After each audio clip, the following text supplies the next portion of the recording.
Жуас жігіт. Әңгіме. Авторы Елеусіз Мұрат. Оқыған Базаркүл Қалбар. Есенжолға жәрдемші болып жүрген Елтай күзгі мейрамның қарсаңында үйіне барып қайтуға бас шопаннан рұқсат сұраған. Аулыда онша қашық емес, іргеге тиіп тұр. 6 қырдан ассаң Ақтұма ауылының шатырлы үйлері ағыраңдап, алдыңнан шыға келеді. Негізі Есенжол діні қатты адам емес, ені жұмсақ адам. Ақ көңіл бала сияқты. Не айтсаң да иланады. Таңертеңгі шай үстінде ауылға барып қайтсам ба, деп сипақтатып еді, түбін қуалап келсең әкесіне туысқандығы. Ал шешесіне қайнылық жақындығы бар Есенжол сүтке турап, өктірген бір үзім нанды малжаңдап шайнай отырып кеңкілдей күлген. Әй, ауылда не істейсің? Шешеңнің емшегін емесің бе? Соқталдай боп. Одан да ана жаман кемпірге келін сүріп беріп, қолын ұзарт. Содан соң ауылға асық. Ауылшылын қарай көр. Ойбай құрысын, ұлтусын апамыздың қырына ілігіп қалып жүрерміз. Бойдақ болған соң мейрамға барғысы келеді дағы. Кім біледі, шырақтың бір ойлағаны бар шығар. Деп Есенжолдың әйелі жымыңдап көзін қысқан. Ондай тәуекелі болса кәнекей, деді Есенжол нанның қиқындары бөктірілген сүтті жалап жұқтап ішіп, керден кесені әйеліне қарай ысырып жатып.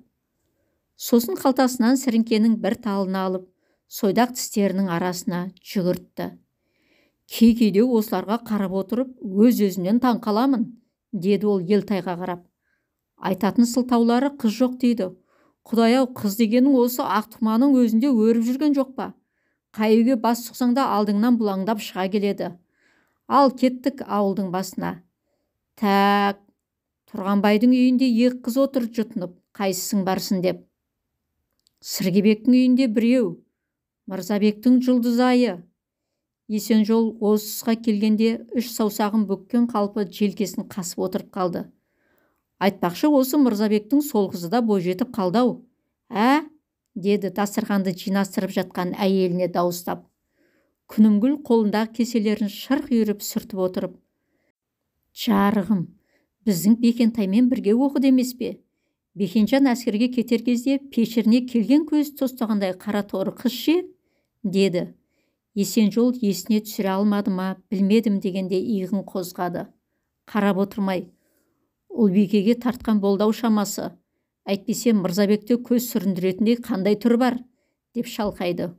Сорлау, алдымен өзіңе қарап алсайшы, деді әйелі.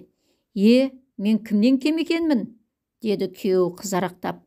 Түрім болмаса соңынан еріп келесің бе? Есенжол жамбастай жатып күлді. Әйелі ернін шығарды. Көкек-ау, соңынан еріп дейді ғой, өзің емессің бе қыр соңынан қалмай қылқиып, затекникпін деп қоймаған. Ақмақ басым қолтығыңа қысқан папкаңдағы қобыраған көп қағазыңа қарап, басық екен деп алданып қалған жоқпын ба? Әйтпесе тырнағымнан ұстатармын ба саған? Есенжол қақалып-шақалып ұзақ күлді. Көзінен аққан пора-бора жасты сүртіп, Елтайға бір түрлі масаттана қараған.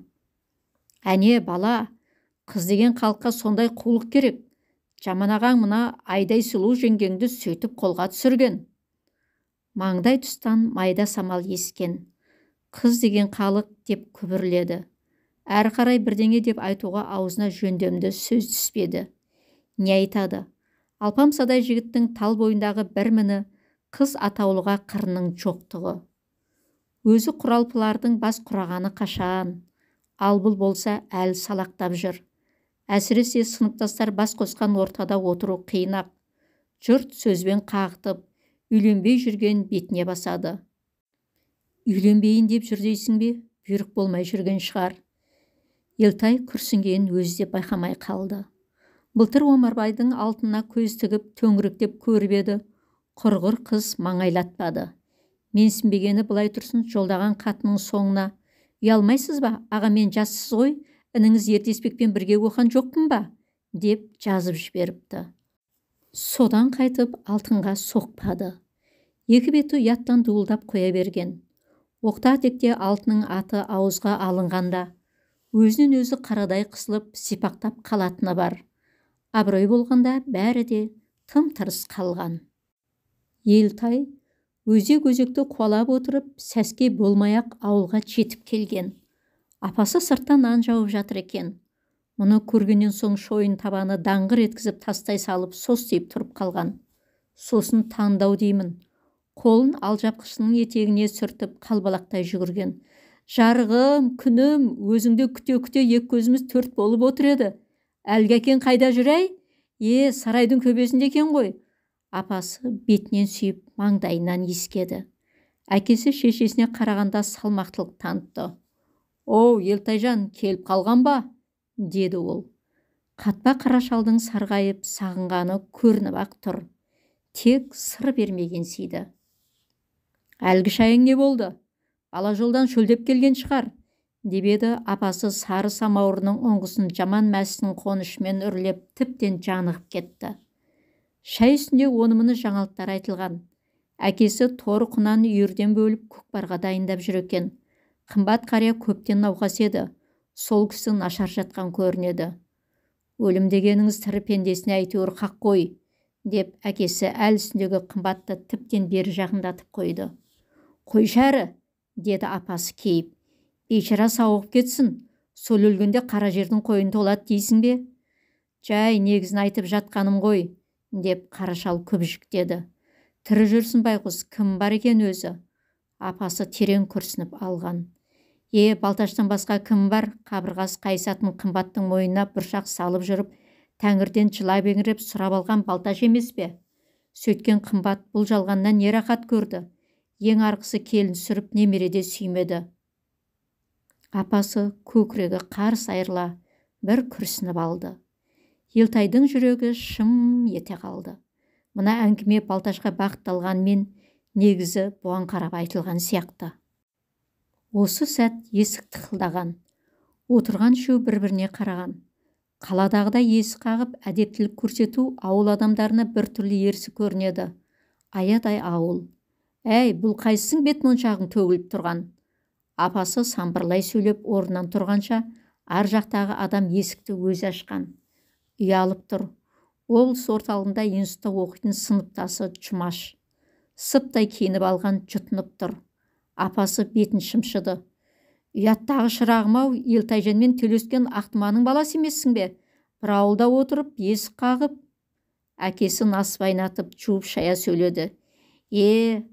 Шәрлі жердегілердің зәкүні де. Қайтадан шай қойылып, дастарханға табадан жаңа шыққан ыстығынан қойылған.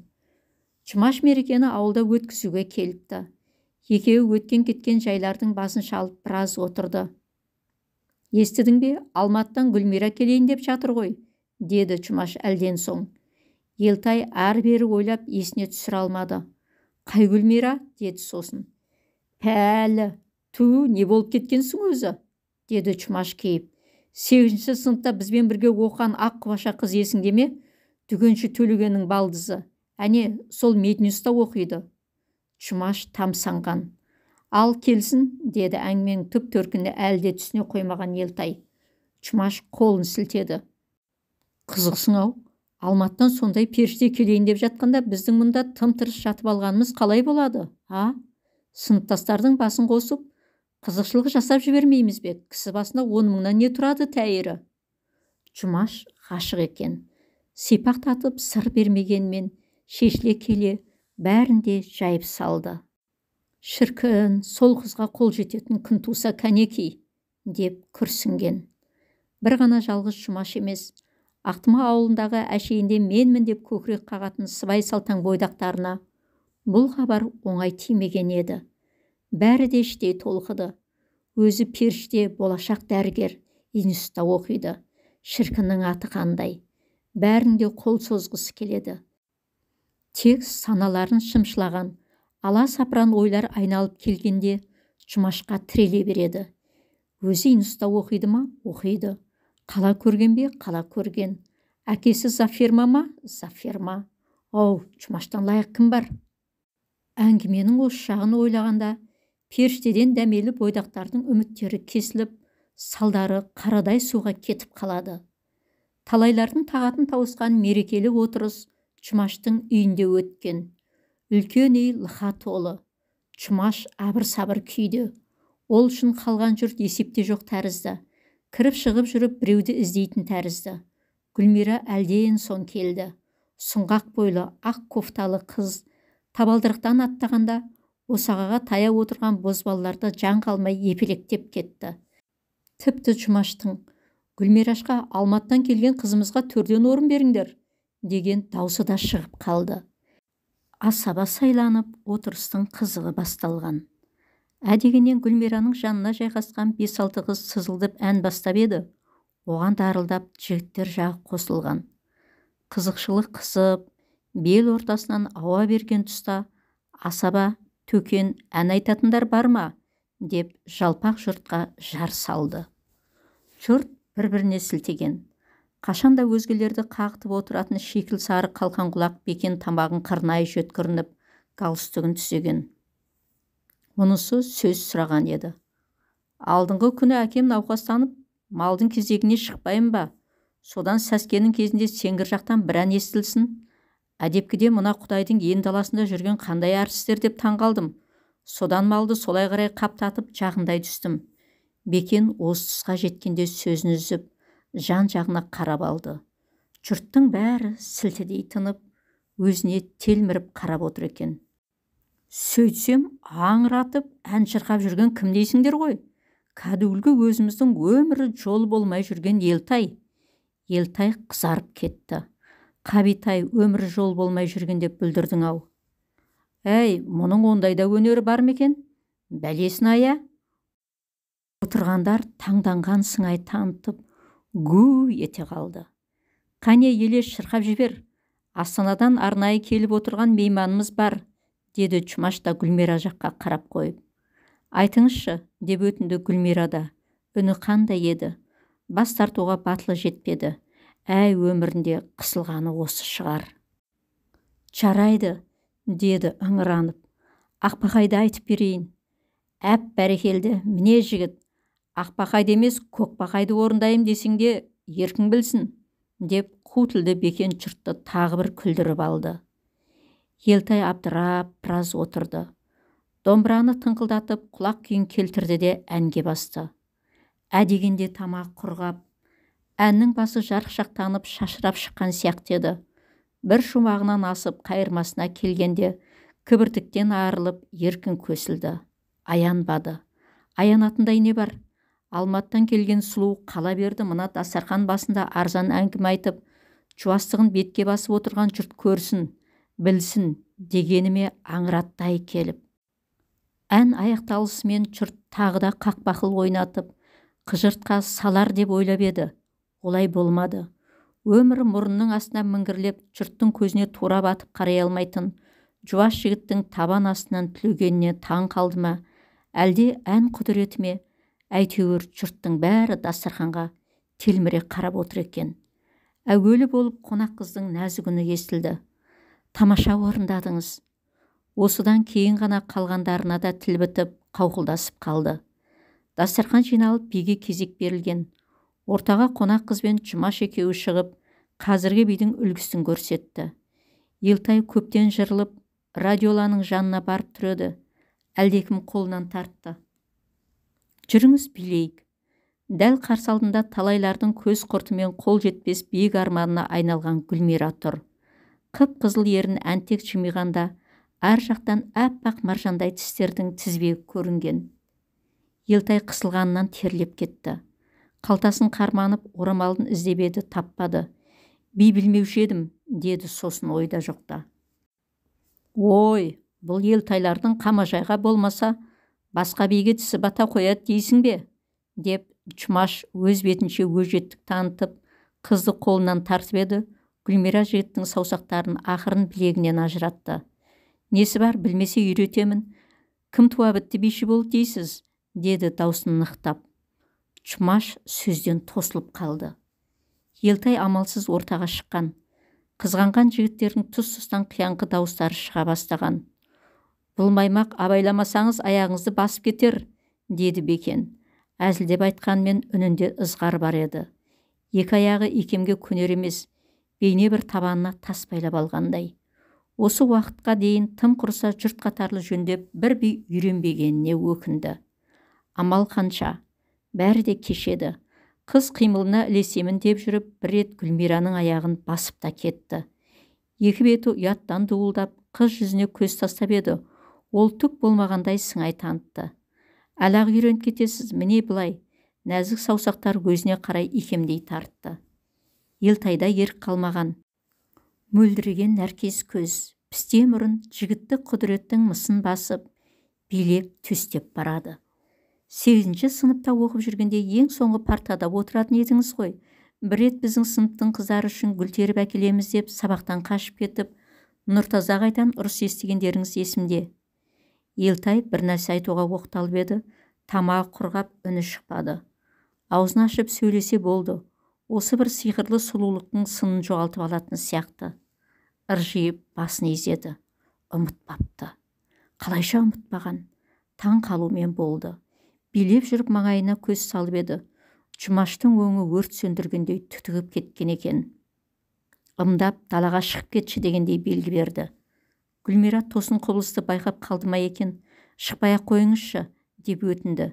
Енді сізге танго үйретемін. Елтай сыртқа шыққанда жігіттердің жағы қораланып, темекі шегіп тұр екен. Қараңдар, биші шықты, деді Бекен саусағын сыртылдатып. Жұмаш иығынан тартып құшақтады. Аузынан арақтың иісі мүңкиді. Екеуі жұрттан оңашаланып сарай айналды. Жұмаш қаңғалақтап аяғын әлтек-тәлтек басады. Қызу. Әлгінде ғана сапсау тәрізді еді, енді мынау басы бұлғаңдап тұр. Тілі күрмеле сөйлеп, сұқ саусағымен мұның кеудесінен нұқыды. Ренжідім, деді ол, қатты ренжідім. Дос деп жүрсем, арам жігіт екенсің. Алдымда айналып өттің. Гүлмираға қол созғаныңды қой. Ол сенің тең емес, білдің бе? Ескерттім. Әйтпесе бар ғой. Жұмаш тісін шықырлатқан. Неге деген жалғыз ауыз сауал тілінің ұшында жалғылдап тұрып қалды. Айта алмады. Иығынан қаққан Жұмаш теңселе басып үй жаққа кетті. Іштегі жұрт мәре-сәре. Асаба төкен ширатып алған сүлгісін шырқ үйіріп ортада жүр. Өзі би, өзі қожа. Бағаналы бері әр жерде шашырап, дәм жоқ қысыр әңгіменің қызығына түсіп кеткен жұртты қоғамдастырып, қыздар мен жігіттерді жұптастырып отырғызды. Елтайға Секпілбет Сәнімгүлдің жанынан орын тиді. Қазір бас араздықтарыңды тексеріп көреміз, деді төкен татулық деген сөзді орағытып өтіп. Әділ, Гүлдария көршіңмен қалайсың? Көршісіне әлде бір әңгімені айтып, арасында жыр-жыр күліп бейғам отырған бұйрабас жігіттің сәтті қуанышы сап басылып, соттың үкімін күткен айыпкердей тұнжырап төмен қарады. Татумыз, әп бәрекелді. Қызыл сөзге құрық бойлатпайтын төкен жағалай тергеп жалақтап келеді. Кезек Жұмаш пен Гүлмираға да жеткен. Ал Гүлмира, таңдау сіздікі. Бұған дейін әркімнің атын түйеден түскендей дүрс еткізіп бетке айтып келе жатқан төкен сыпайылық танытып сызылып қалды. Аразбыз, деді мейман қыз. Апырай, жүрегіңізге шоқ түсірген кім болды екен? Әңгімесінің соңын айналдырып әкеліп, жігін білдірместен әзілмен көлегейлеген Асабаның бұл сөзіне Гүлмира ренжіген жоқ. Әнтек езу тартты. Сәнімгүлдің көршісі, деді, төбеден ұрғандай нықтап. Қызығы Сәнімгүл өзгелер тәрізді бермеймін деп безілдеген жоқ. Әлде бір керексіз арзан затын мырзалықпен ұсынып жатқан адамдай. Қалауыңыз сол болса қарсылығым жоқ, деді салқын қанды түрде. Оның өзін де тіптен жайбарақат айтқан. Орын алмастырылған. Қыздың жанынан қызараңдай көтерілген Жұмаш енді қарсы шабуылға көшті. Айтатыны аразбын. Кімді қалайсыз? Елтайдың көршісін. Елтай недер екен? Бермеймін дейді. Жұмаштың жіпсиген көздері жыртиып үйдің төбесіне тігіледі. Мына сыңайына қарағанда жауына жазаның жан түршігерлік ауыр түрін іздеп алас ұрып отырған секілді. Жұмаштың сұрланған жүзіне ептеп қан жүгіріп қиғаштана қадалған. Қысық көздері қалпына келген сәтте жұрттың дегбірін алған үкімде айтылып қалған еді. Әуелі есек болып ақырсын. Қойшы ғой тәйірі, Елтайға есек болу неге тұрады? Содан соң айтылған жазаға айызы қанбады білем. Жұмаштың жымысқы көздері жылтыңдап төбеге қадалды. Содан соң аяғымды уқаласын. Көпшілік демін ішіне тартты. Соңғы үкімнің ойын шеңберінен шығып, жігіттік намысты табаға салып, қорлауға негізделген тағылау жаза екенін біле тұра, мұның қалай деп бетке айтуға ешкім шықпады. Әшейінде дікеңдеп жабысқан адамның жанын алатын төкеннің де дәрмені жетпей, екі ортада сілейіп тұрып қалды. Жұмеке, енді мұның өзі деп сипақтатып келе жатыр еді, Жұмаш айттым бітті дегендей қолын сермеді. Жұрттың ендігі назары Елтайға ауған. Әшейінде болса тұла бойын тұсап тастаған дәрменсіздікті тәуекелге жеңдірер ме қайтер еді. Қазір бәрі басқа. Гүлмира не ойлайды?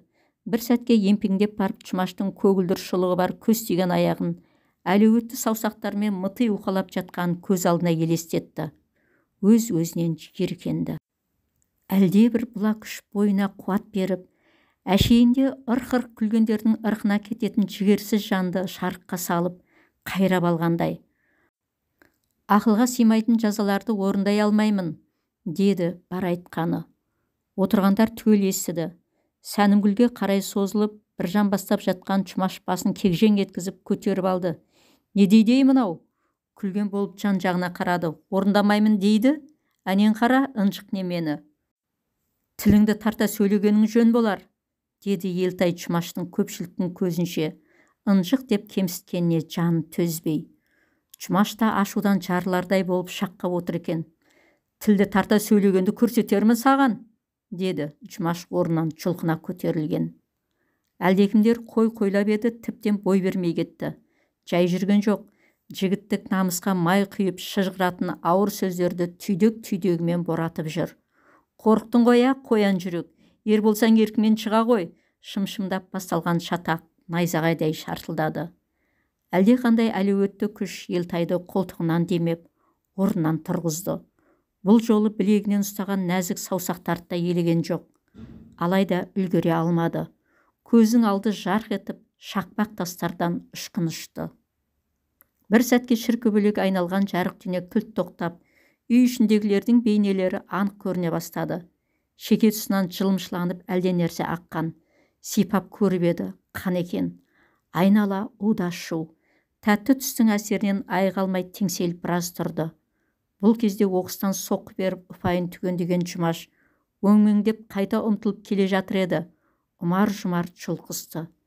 Жағаға іліккен әлеуетті қол екпіндеген Жұмашты қаңғалақ ойнатып қабырғаға жаныштады. Әлгінде ғана аласұрған жігіттің қолдары ауаны осқылап қырылдады. Әлдекім ортаға түсті. О тоба, Гүлмира! Сүйкімді жанардың адам айтып болмайтын құдіреті тағда еркінен айырып, тізгіндеп тастады. Үні қырылдай шыққан Жұмашты сілкіп тастап шыға жөнелді. Гүлмира соңынан қуып жетті. Маңай ақ сүттене бастапты. Қыз қалтасынан орамалын алып шекесіне басты. Ауырама, деді. Жоқ, деді жігіт. Я, саған ауырып тұр ғой. Жігіт қыз сауалын жауапсыз қалдырып, мүлде басқа әңгімеге ойысып кетті. Ақтангерді бас білдіремін деп жүргенде жамандатқырдың алып қашпасы бар ма? Ой, сондағы қорыққанмай. Тізгінді шірей тартамын келіп, жануардың басы мұндай қатты болар ма? Бой берер емес. Ойдым-ойдым ескі ұралардан мысықша қарғанда тізесін бүкпей дікете қалатынын қайтерсің. Сонда оңбай құладым. Қорықпаңыз, түкте болған жоқ. Жай шекемді жыңғыл сырып кетті. Қай жерін? Мына жерін. Нәзік саусақтар жігіттің оң жақ шекесін аялай сипады. Ыстық, шоқтай күйдіріп барады.